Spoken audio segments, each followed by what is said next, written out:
Eh bien, bonjour, je suis Bertrand Affilé, maire de Saint-Herblain, vice-président de Nantes Métropole. Je peux continuer, j'ai 51 ans, je suis professeur de sciences économiques et sociales, marié et j'ai 3 enfants. 30 ans de coopération avec Ndiaga Niao, quel bilan durée? C'est une question de choix philosophique et de choix politique. La ville de Saint-Herblain, c'est une ville qui, en France, accueille des populations qui viennent de pas mal d'endroits de France, mais aussi du monde. Et nous avons l'habitude de dire que nous sommes une ville ouverte sur le monde, ou une ville ouverte sur les autres. Et donc j'imagine qu'il y a 30 ans, mon prédécesseur Jean-Marc Ayrault, ensuite Charles Gauthier, se sont dit, voilà, il y a un projet qui est porté par des acteurs, des hommes, Constant Gicot d'un côté, conseiller municipal, Michel Faye de l'autre. Ils sont amis, ils partagent un certain nombre de valeurs communes et ils ont envie de travailler ensemble pour apporter à Ndiaga Niao un certain nombre d'améliorations pour les conditions de vie concrètes des habitants.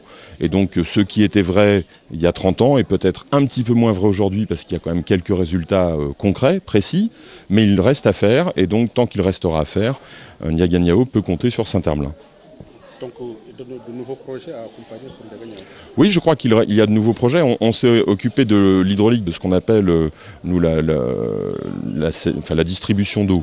En fait, il nous reste à travailler sur l'assainissement, peut-être aussi sur les déchets, qui sont des éléments très concrets de la vie de tout le monde. Hein. Dans n'importe quel pays, on a ces problèmes à traiter. Et puis, il y a déjà eu un travail de fait sur l'état civil, sur l'amélioration des conditions d'accueil des jeunes élèves. Je suis conscient qu'il reste beaucoup à faire, donc les chantiers sont encore nombreux et je pense qu'on en a encore pour plusieurs dizaines d'années. Sur la formation des jeunes également? Sur la formation des jeunes, et c'est vrai qu'on a fait aussi, l'année dernière, on a eu 4 jeunes Herblinois qui sont venus à Ndiaga Niao travailler en service civique et qui ont apporté leur savoir-faire, leur enthousiasme, leur jeunesse, leur connaissance sur des secteurs notamment liés à la jeunesse et à comment occuper les jeunes, comment permettre aux jeunes d'évoluer dans de bonnes conditions. Et en même temps, pour avoir échangé avec ces 4 jeunes Herblinois quand ils sont revenus, je peux vous dire que ces échanges et ce qu'ils ont vécu pendant 8 ou 10 mois a aussi profondément transformé leur façon de voir les choses. Ça leur a donné peut-être un but, un engagement.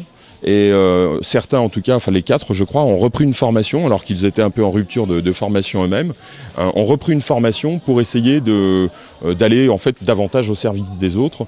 Et je pense que c'est aussi, pour le service civique, ça peut être pour nos jeunes une occasion de découvrir que dans le monde, on peut travailler différemment, on peut s'enrichir, on peut apprendre à par exemple, échanger, dialoguer. Tout à l'heure, dans les discours, on a eu le dialogue, c'est très important, cultivé à Ndiaga Niao comme au Sénégal dans son ensemble, j'ai l'impression. Et c'est vrai que cette façon de travailler, elle est aussi utile en France où parfois, on ne dialogue pas assez et on reste davantage sur des affrontements un peu stériles. Donc on a à apprendre. Et je pense que tous ces jeunes ces 4 jeunes qui sont venus ici et qui ont appris ici, eux-mêmes peuvent nous apporter sans doute pas mal d'éléments d'enrichissement pour nous-mêmes.